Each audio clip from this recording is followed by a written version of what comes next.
وعلیکم السلام ورحمۃ اللہ۔ ان الحمد للہ نحمده ونستعینه ونستغفره ونعوذ بالله من شرور انفسنا ومن سیئات اعمالنا من يهده الله فلا مضل له ومن يضلل فلا هادي له واشهد ان لا اله الا الله واشهد ان محمدا عبده ورسوله اما بعد اعوذ بالله من الشیطان الرجیم قال الله تعالى اتبعوا ما انزل اليكم من ربكم ولا تتبعوا من دونه اولیاء۔ برادران اسلام اور اسلامی خواتین، مشاہدین و مشاہدات، عزیز بچوں، یہ درس آپ کے لیے جس کا اہتمام کیا گیا ہے قرآن و سنت کی اہمیت کو آپ کے دل میں اتارنے کے لیے اور اسے آپ کے سامنے اجاگر کرنے کے لیے اور روشن کرنے کے لیے۔ اللہ تعالیٰ ان تمام برادران کو جنہوں نے اس پروگرام کے لیے جتن کیا ہے، اس کی تیاری کی ہے اور اس کے لیے کوشش کی ہے، اس کے لیے لوگوں سے رابطہ کرنے کی کوشش کی ہے، جوڑنے کی کوشش کی ہے، بروز قیامت اللہ تعالیٰ ان کو اس کا بہتر بدلہ دے۔ قرآن مقدس اللہ رب العالمین کا کلام ہے جو کتابی شکل میں ہمارے اور آپ کے سامنے موجود ہے۔ یہی وہ قرآن ہے جو رسول اکرم صلی اللہ علیہ وسلم پر نازل ہوا تھا۔ اور آج اس قرآن کے تعلق سے ایک ایسا نقطہ میں بتلاؤں گا آپ کو جسے کبھی کبھار آپ سن چکے ہیں۔ ہمارے نبی صلی اللہ علیہ وسلم پر جب یہ قرآن نازل ہوا، جستا جستا نازل ہوا، کم سے کم 23 برس میں نازل ہوا، بیک وقت نہیں نازل ہوا۔ یہ توریت کی تختیوں کی طرح سے نہیں نازل ہوا ہے قرآن کہ رسول اکرم صلی اللہ علیہ وسلم کو کہیں بلایا گیا اور پورا قرآن اٹھا کر کے دے دیا گیا، ایسا نہیں ہوا۔ بلکہ جب بھی ضرورت پڑی تو اللہ تعالیٰ نے جبریل امی کو بھیجا اور اسی کا کچھ حصہ وہ دے کر کے چلے گئے۔ ہمارے نبی صلی اللہ علیہ وسلم لکھ نہیں سکتے تھے، آپ کو لکھنا نہیں آتا تھا۔ ہمارے نبی صلی اللہ علیہ وسلم کسی چیز کو دیکھ کر پڑھ بھی نہیں سکتے تھے۔ آپ امی تھے۔ امی کے معنی ہوتے ہیں ان پڑھ۔ کچھ لوگوں نے کہا امی کا معنی ہوتا ہے ام القریٰ کا رہنے والا، کیونکہ مکہ کو ام القریٰ کہتے ہیں، تمام گاؤں کی ماں ہے۔ حافظ ابن کثیر رحمہ اللہ اپنی تفسیر میں لکھتے ہیں کیونکہ زمین جب بچھائی گئی تو مکہ سے اللہ تعالیٰ نے شروع کیا، اسی وجہ سے اس کو ام القریٰ کہتے ہیں۔ تو اس ام القریٰ کے رہنے والے کو بھی امی کہہ سکتے ہیں، کہتے ہیں ہمارے نبی صلی اللہ علیہ وسلم کو اسی وجہ سے امی کہا جاتا تھا۔ لیکن زیادہ راجح بات ہی ہے کہ وہ پوری قوم امی تھی۔ ایک حدیث میں رسول اکرم صلی اللہ علیہ وسلم نے فرمایا ہم امی لوگ ہیں، ہم چیزوں کو لکھتے نہیں، الشہر ہاکذا وہاکذا وہاکذا، مہینہ 10، 10، 20 اور اس طرح کا بھی ہوتا ہے، یعنی 29 کا بھی ہوتا ہے۔ ہم ایسے انگلیوں پر گن کر کے بتا دیتے ہیں۔ آپ کو پتا ہے کہ ان پڑھ شخص ہی انگلیوں پر گنتا ہے، اور جس کو لکھنا ہے وہ لکھ کر کے حساب کتاب کرتا ہے۔ ہمارے نبی صلی اللہ علیہ وسلم امی تھے، دیکھ کر چیزوں کو پڑھ نہیں سکتے تھے۔ اب اللہ تعالیٰ کو اپنے نبی کو پڑھانا تھا۔ اللہ تعالیٰ نے اپنے نبی کو ذہن دیا کہ نبی صلی اللہ علیہ وسلم قرآن کو سنیں اور ڈائریکٹ یاد کر لیں۔ تو جبریل امی آتے تھے اور نبی کریم صلی اللہ علیہ وسلم کے سامنے پڑھتے تھے، آپ صلی اللہ علیہ وسلم اسے سنتے تھے اور بسا اوقات آپ جبریل امی کے ساتھ پڑھنے کی کوشش کرتے تھے۔ اس طرح سے نبی کریم صلی اللہ علیہ وسلم نے قرآن کو یاد کیا۔ تو نبی کریم صلی اللہ علیہ وسلم اس دنیا سے چلے گئے पूरा कुरान नाजिल हो चुका था, पूरा कुरान महफूज था, लेकिन 2 दफ्तियों की शक्ल में जो कुरान हम देखते हैं, यह कैफियत नबी सल्लल्लाहु अलैहि वसल्लम के पूरे जमाने में कुरान की नहीं थी। हमारे नबी सल्लल्लाहु अलैहि वसल्लम जब इस दुनिया से गए, पूरा कुरान महफूज था, लेकिन किस तरह महफूज था? कहीं चिथड़ों पर लिखा हुआ है, कहीं खजूर की टहनियों पर लिखा हुआ है, कहीं चरम पे खाल पे लिखा हुआ है। बहरहाल इस तरीके से जगहें गर्च मुख्तलिफ लिखे जाने की, पर पूरा कुरान महफूज था, लिखित तौर पर भी, और हुफ्फाज तो बहुत ज्यादा थे, इसमें कोई शक नहीं। ये कुरान नबी करीम सल्लल्लाहु अलैहि वसल्लम के जाने के बाद यमामा की जंग जब छिड़ी मुसैलमा कज़्ज़ाब के साथ, इसने नबूवत का दावा किया था कि मोहम्मद सल्लल्लाहु अलैहि वसल्लम के बाद मैं नबी हूं, और मदीना के मुसलमान अगर मुझे नबी तस्वुर नहीं करेंगे तो मैं मदीना पर चढ़ाई करूंगा। रियाज के इलाका उयैना, हुरैमला, यमामा, यहां से इसने बहुत बड़ा जत्था इकट्ठा किया, बहुत बड़ी फौज इकट्ठा की मदीना पर हमला करने के लिए। मुसैलमा कज़्ज़ाब के साथ लड़ाई में बहुत सारे हुफ्फाज मारे गए। सोचें, तो इस जंगे यमामा के बाद अबू बकर सिद्दीक रज़ी अल्लाह तआला अन्हु खलीफा थे, उमर फारूक रज़ी अल्लाह तआला अन्हु की खिदमत में गए, कहा अमीरुल मोमिनीन, आप कुरान को 2 दफ्तियों के बीच में लिखाने की कोशिश करें, इकट्ठा करें कुरान को, क्योंकि जैसे हुफ्फाज जंगे यमामा में मारे गए हैं, ऐसे हुफ्फाज दीगर जगहों पर जंगों में शहीद होते रहे तो फिर कुरान गैर महफूज रहेगा। तो अबू बकर सिद्दीक रज़ी अल्लाह तआला अन्हु ने कहा, जो काम नबी सल्लल्लाहु अलैहि वसल्लम ने नहीं किया है वो मैं कैसे करूं? इस्तिखारा किया उन्होंने, उमर फारूक रज़ी अल्लाह तआला अन्हु ने भी। बहरहाल अल्लाह ताला ने दिल खोल दिया कि नहीं, कुरान इकट्ठा करो। और जब भी कोई बड़ा मसला पेश आता था तो सहाबा भी इस्तिखारा करते थे, हमें और आपको भी इस्तिखारा करना चाहिए। इस्तिखारा के माने होते हैं खैर को तलब करना। बाद लोग कहते हैं कि अल्लाह ताला से मशवरा गोया कि बंदा तलब करता है। 2 मामला आपके सामने आ गए, अब आप फैसला नहीं कर पा रहे, क्या करूं? आपको शादी करनी है, पैगाम 2 जगह से आ गया, आप फैसला नहीं कर पा रहे, दोनों घराना एक जैसा है, दोनों की बच्चियां एक जैसी है, अब आप फैसला नहीं कर पा रहे हैं। ये मकाम है इस्तिखारा करने का। इस्तिखारा करने के बाद जिसकी शादी आपके दिल में आती है उसे आप शादी कर लीजिए। जब भी इस तरह का मसला है, सलफ़े सालिहीन इस्तिखारा किया करते थे। ये मौका आया कि कुरान को 2 दफ्तियों के बीच में इकट्ठा किया जाए। अबू बकर सिद्दीक रज़ी अल्लाह तआला ने भी इस्तिखारा किया। दोनों साहिबैन यानी उमर फारूक रज़ी अल्लाह तआला अन्हु और अबू बकर सिद्दीक रज़ी अल्लाह तआला अन्हु, जब दोनों ने इत्तेफाक कर लिया कि वाकई कुरान को 2 दफ्तियों के बीच में लिखा जाना चाहिए, तब गए ज़ैद बिन साबित रज़ी अल्लाह तआला अन्हु के पास, जो सबसे बड़े कातिबानी वही थे। उनसे कहा कि देखो, नबी करीम सल्लल्लाहु अलैहि वसल्लम के जमाने में आप कुरान लिखते थे और आप तगड़े हैं, जवान हैं, ये काम आप कर सकते हैं, लिहाजा एक कमेटी तश्कील करो और उसके जिम्मेदार आप रहेंगे और कुरान को 2 दफ्तियों के बीच में इकट्ठा करो। तो ज़ैद बिन साबित रज़ी अल्लाह तआला अन्हु ने वही बात कही जो अबू बकर सिद्दीक रज़ी अल्लाह तआला अन्हु ने उमर फारूक रज़ी अल्लाह तआला अन्हु से कहा था कि वो काम हम कैसे करेंगे जो नबी सल्लल्लाहु अलैहि वसल्लम ने नहीं किया है। तो ज़ैद बिन साबित रज़ी अल्लाह तआला अन्हु से साहिबैन ने जब गुजारिश की तो कहते हैं कि अगर उहुद पहाड़ को एक जगह से दूसरी जगह मुंतकिल करने को कहते तो ये हमारे लिए आसान था कि मैं उहुद पहाड़ को दूसरी जगह मुंतकिल कर देता, बनिस्बत इसके कि कुरान को 2 दफ्तियों के बीच में इकट्ठा किया जाना ये हमारे जिम्मा डाला गया। बहरहाल वो भी इस्तिखारा किए, कहते हैं फिर अल्लाह ताला ने मेरे दिल को भी खोल दिया कि वाकई ये काम होना चाहिए। तो बहरहाल ये काम अबू बकर सिद्दीक रज़ी अल्लाह तआला अन्हु के जमाने में ज़ैद बिन साबित रज़ी अल्लाह तआला अन्हु उस ग्रुप के, उस लजना के, उस कमेटी के जिम्मेदार ठहरे और फिर कुरान को 2 दफ्तियों के बीच में इकट्ठा किया गया।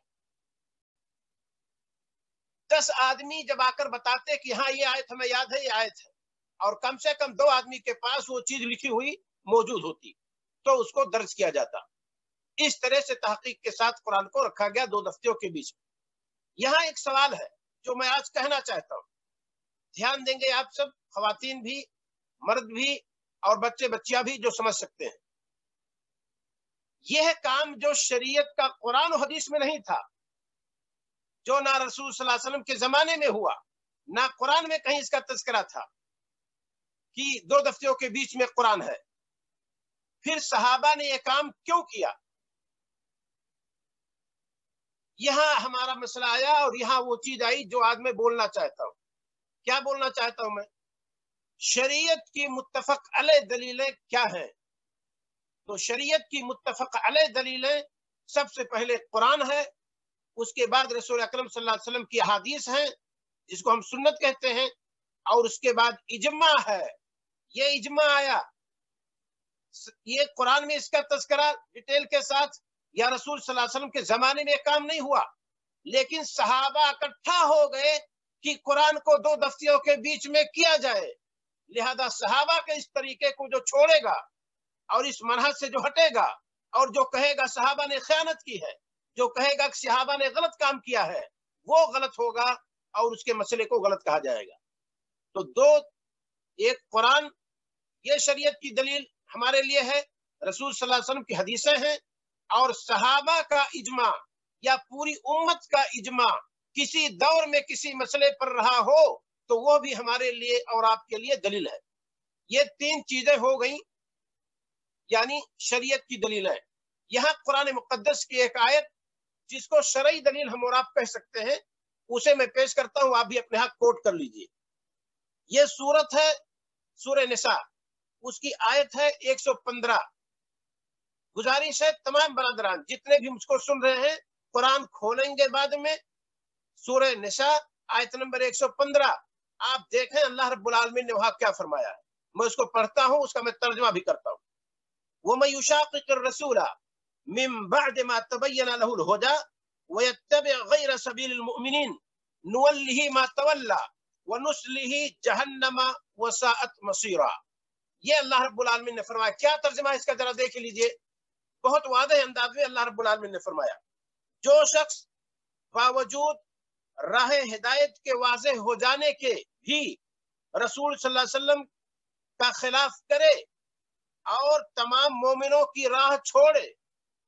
यहाँ सहाबा ने इजमा किया कि कुरान को दो दफ्तियों के बीच में इकट्ठा करना है, सहाबा का इजमा हो गया, ये सहाबा का राह मुतय्यन हुआ गोया की, और तमाम मोमिनों की राह छोड़कर चले, हम उसे उधर ही मुतवज्जह कर देंगे जिधर वो खुद मुतवज्जे हो। ये अल्लाह रब्बुल आलमीन का कहना है। मोमिनों के रास्ता को जो छोड़ेगा और दूसरे संत जो चलेगा, अल्लाह रब्बुल आलमीन ने कहा हम उधर ही उसको मोड़ देंगे और दोज़ख में डाल देंगे। क्यों? क्योंकि मोमिनों का रास्ता इसने छोड़ दिया है और पहुंचने की बहुत ही बुरी जगह है।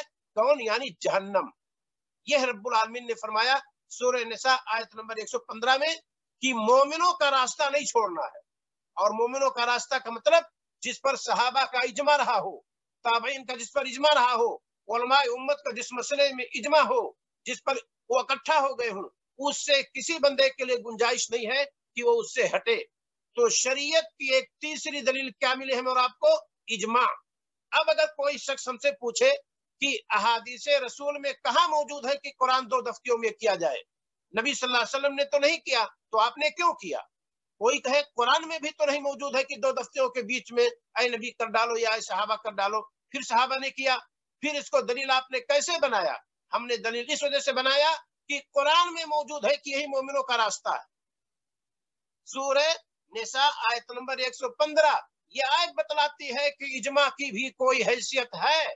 अगर कुरान इजमा को मजबूत ना मानता और मोमिनों के रास्ते को मजबूत ना मानता, उसे ठोस ना करार देता, और कुरान ये ना कहता कि मोमिनों के रास्ते को जो छोड़ेगा हम उसको जहन्नम में दाखिल करेंगे, तो हम इजमा को नहीं मानते। लेकिन कुरान चूंकि इजमा को दलील मान रहा है, इस वजह से हमें और आपको भी चाहिए कि हम कुरान और हदीस और उसके साथ इजमा को भी दलील माने।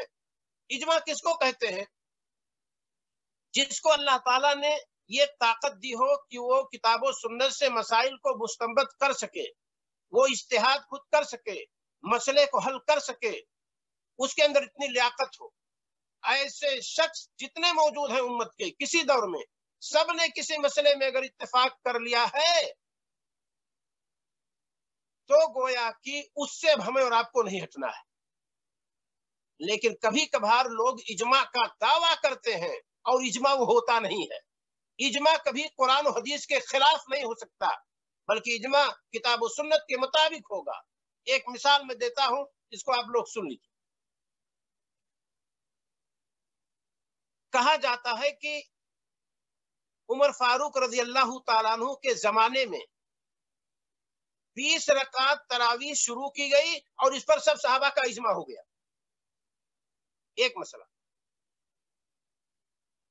एक मजलिस की 3 तलाक को उमर फारूक रजी अल्लाह तआला अन्हु ने 3 करार दिया और उस खातून को मुतल्लका बाइना तलाक बत्ता उसको करार दिया। इस पर सारे सहाबा का इजमा हो गया। ये 2 मसला आप याद रखिए कि इजमा का दावा कैसे किया गया है।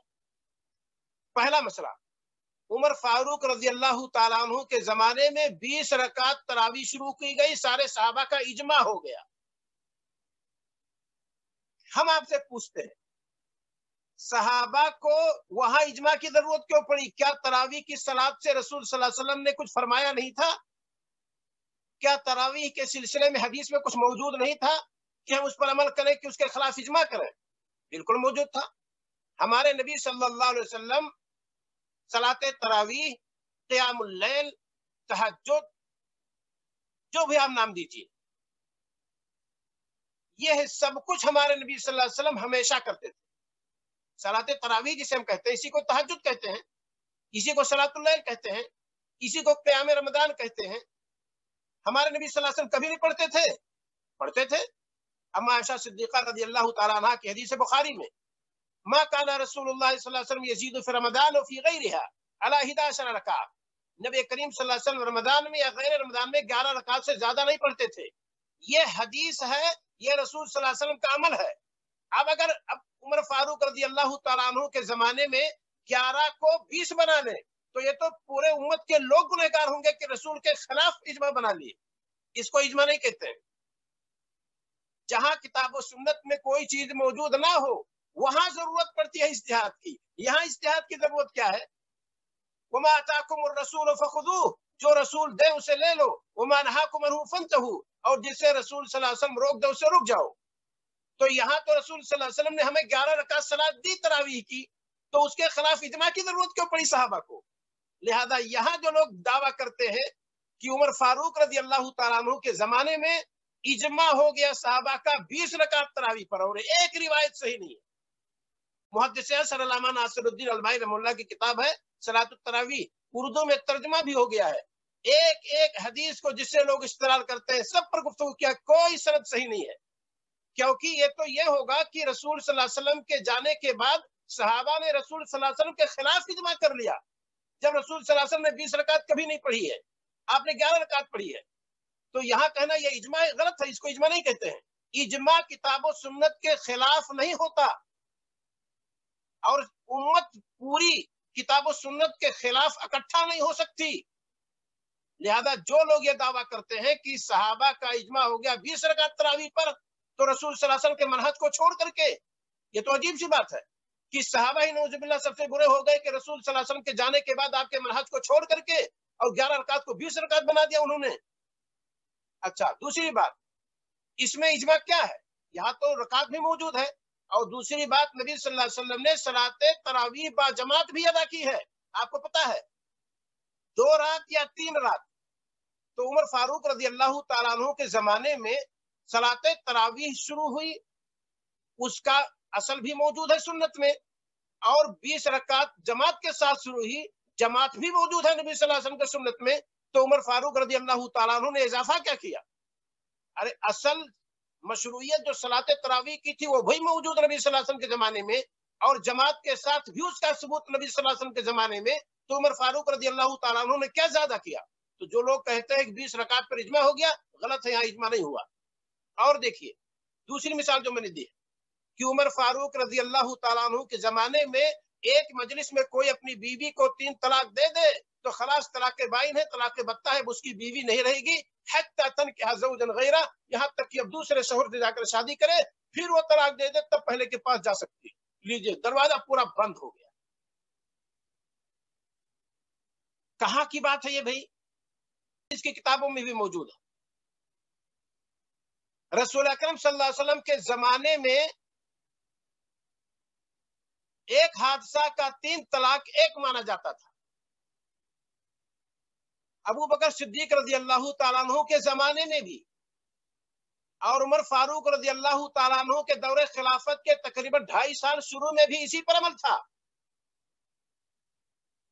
تو پھر کیا ہوا کہ ایک مجلس کے 3 طلاق کو عمر فاروق رضی اللہ تعالیٰ عنہ نے 3 کر دیا، نبی صلی اللہ علیہ وسلم کے زمانے کے خلاف، ابو بکر صدیق رضی اللہ تعالیٰ عنہ کے زمانے کے خلاف، اور پھر یہ کہنا کہ اس پر اجماع ہو گیا۔ عمر فاروق رضی اللہ تعالیٰ عنہ نے وقتی طور پر ایک سزا نافذ کیا تھا۔ کہا کیا ہو گیا ہے، لوگ اللہ تعالیٰ کی کتاب کے ساتھ کھلواڑ کرتے ہیں کہ بیوی کو طلاق دے دیتے ہیں، دھمکی دیتے ہیں طلاق دے کر کے، اور پھر جیسے عدت ختم ہونے والی ہوتی ہے اس کو واپس کر لیتے ہیں۔ نہیں، خبردار اگر کوئی اللہ تعالیٰ کی کتاب کے ساتھ کھلواڑ کرے گا، ایک مجلس میں 3 طلاق دے گا، تو سزا کے طور پر اس کو تینوں مانا جائے گا۔ یہ وہ خلیفہ تھے، وقتی طور پر ان کو حکم نافذ کرنے کا حق تھا، انہوں نے کیا، صحابہ نے اس پر عمل کیا۔ لیکن اگر اختلاف جب برپا ہوگا، فردوہ الی اللہ والرسول، پہلے درس میں بتا چکا ہوں، جب اختلاف برپا ہو جائے، فَإِن تَنَازَعْتُمْ فِي شَيْءٍ فَرُدُّوهُ إِلَى اللَّهِ وَالرَّسُولِ، کہ کسی چیز میں جب جھگڑ پڑو تو لوٹاؤ اللہ کی طرف، رسول کی طرف۔ تو طلاق کے مسئلے کو جب ہم لوٹاتے ہیں تو رسول صلی اللہ علیہ وسلم کا پورا زمانہ ایسا تو نہیں تھا کہ ایک مجلس میں 3 طلاق کوئی دے دے تو بیوی طلاق بتہ اس کو واقع ہو گیا، طلاق بائن واقع ہو گئی، خلاص اس کو گھر سے بھگا دو۔ یا ابو بکر صدیق رضی اللہ تعالیٰ کے زمانے میں تو ہم ایسا نہیں پاتے۔ تو پھر یہ کہنا کہ ایک مجلس کے 3 طلاق کو 3 مانا جائے گا، اس پر اجماع ہو گیا۔ کس نے اجماع کہہ دیا کہ اجماع ہو گیا؟ کتاب و سنت کے خلاف اجماع ہوتا ہے، رسول صلی اللہ علیہ وسلم کے منہج کے خلاف اجماع ہوتا ہے۔ تو اس کو آپ جانیں کہ قرآن ہمارے لیے دلیل ہے، رسول اکرم صلی اللہ علیہ وسلم کی حدیثیں ہمارے لیے دلیل ہے، اور اسی طریقے سے صحابہ کا یا کسی دور کے مجتہدین کا کسی مسئلے پر اگر وہ اکٹھا ہو جائیں تو اس کو بھی دلیل مانا جائے گا۔ جو مثال میں نے صحیح دی وہ کیا ہے؟ قرآن کو 2 دفتیوں کے بیچ میں اکٹھا کرنے کا مسئلہ تمام صحابہ کا اجماع تھا۔ لہذا امت کے جو لوگ اپنے آپ کو مسلمان کہتے ہیں اور وہ کہتے ہیں صحابہ نے نعوذ باللہ خیانت کی اور انہوں نے 40 پارہ قرآن کو 30 رکھا، 10 کو حذف کر دیا، یا علی رضی اللہ تعالیٰ عنہ سے متعلق جتنی چیز ایسی سب حذف کر دیا، اور اسی طریقے سے علم نشر لک صدرک سے ووضعنا علی لک صہرک، اور اے نبی علی کو ہم نے تیرے لیے داماد بنایا، اس آیت کو صحابہ نے حذف کر دیا۔ یہ سب خیانت ہے اور کتاب و سنت کے خلاف ہے، صحابہ کے اجماع کے خلاف ہے، اور قرآن پر گویا کہ ان کا ایمان نہیں ہے۔ قرآن جیسے نازل ہوا تھا ویسے موجود ہے۔ تو ہمارے یہاں کتنی دلیلیں ہو گئیں؟ قرآن سے دلیل، اسی طریقے سے حدیث سے دلیل، اور اسی طریقے سے صحابہ کے اجماع یا بعد کے مجتہدین کے اجماع سے بھی دلیل آپ پکڑ سکتے ہیں۔ چوتھی جو متفق علیہ دلیل ہے وہ ہے قیاس۔ قیاس آپ جانتے ہیں، ترازو، تولنا، مقیاس، ایک چیز کو دوسرے چیز پر تولنا۔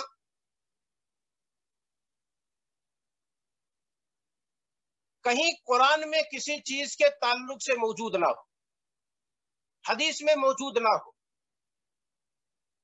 اجماع صحابہ میں، اجماع تابعین میں کہیں کوئی چیز موجود نہ ہو، اور ایسا مسئلہ درپیش ہو جائے تو پھر کیا کریں گے؟ تو یہ دیکھا جائے کہ اس طرح کا کون سا مسئلہ کتاب و سنت میں موجود ہے۔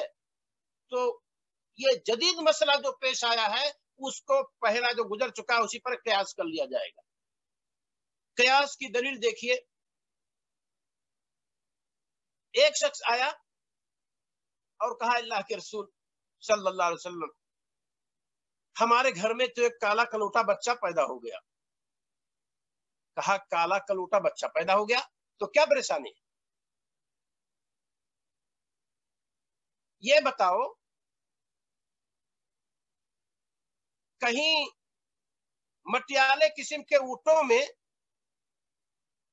کوئی کالا اونٹ پیدا ہوتا ہے کبھی کہ نہیں؟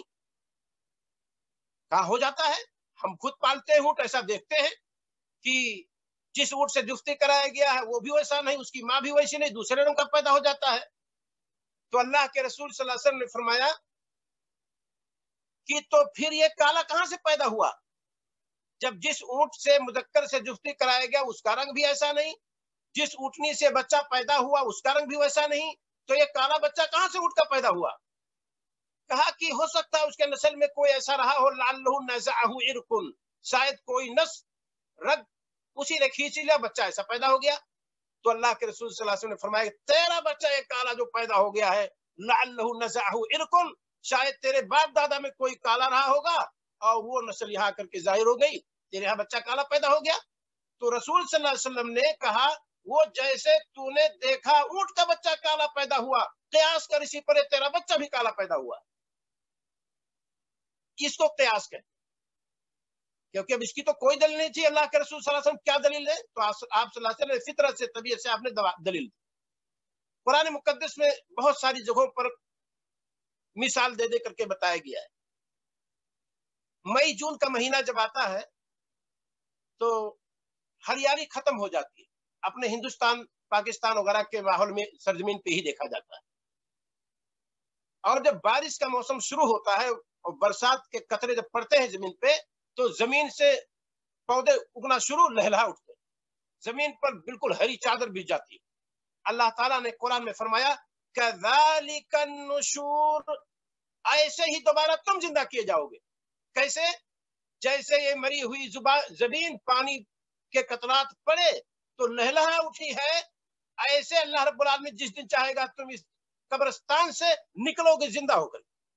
तो गोया कि यह लहलहाती मरी हुई जमीन जो लहलहाने लगी, अल्लाह ताला ने कहा कि कयास करो इसी पर, जो अल्लाह ताकत रखता है इस उड़ते हुई धूल वाली जमीन पे लहलहाता पौधा उगाने पर, वही अल्लाह ताकत रखता है कि तुम्हारी सड़ी गड़ी हड्डियों से तुमको जिंदा कर सकता है।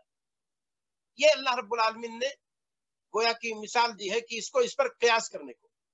लेकिन कयास माल फारिक, कयास माल फारिक का मतलब कि वहां वजह ही नहीं है, कोई ऐसी चीज मौजूद ही नहीं जिसकी बुनियाद पर आप कयास करें।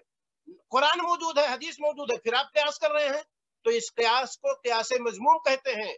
और ये कयास इब्लीस की कयास है। कैसे, जरा देखिए, अल्लाह ताला ने क्या कहा, फ़इज़ा सव्वैतुहु व नफ़ख़्तु फ़ीहि मिन रूही, ऐ फरिश्तों जरा सुनो, जब आदम का पुतला मैं बना दूं और मैं इसमें रूह फूंक दूं, फ़क़उ लहू साजिदीन, तो तुम सजदे में गिर पड़ना।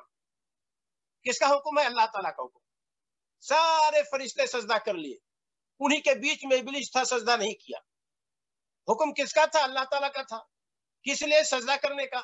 उसने सजदा नहीं किया और क्या कहा, तूने उसे पैदा किया है मिट्टी से, वह खलकतनी मिन नार, और मुझे पैदा किया है आग से। अरे अल्लाह, ये आग मिट्टी से बेहतर है।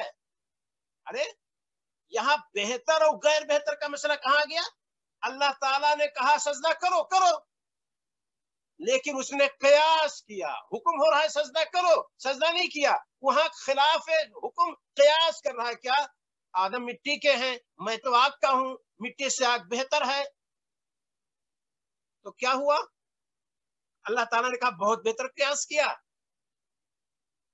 अल्लाह ताला ने कहा जा, ये हमारी नाफरमानी किया, क्योंकि हमारा हुक्म था, सरीह था, तू समझ सकता था, बात समझता था, फरिश्ते समझे, सजदा किए, तूने मुखालफत की, कयास किया नस से सरीह के सामने। तो जहां किताब सुन्नत मौजूद हो वहां कयास नहीं इस्तेमाल करना है। कयास जो अपनाएगा उसने गोया कि वो काम किया जो इब्लीस ने किया है। तो दुनिया में सबसे पहले कयास जिसने किया वो इब्लीस ने किया,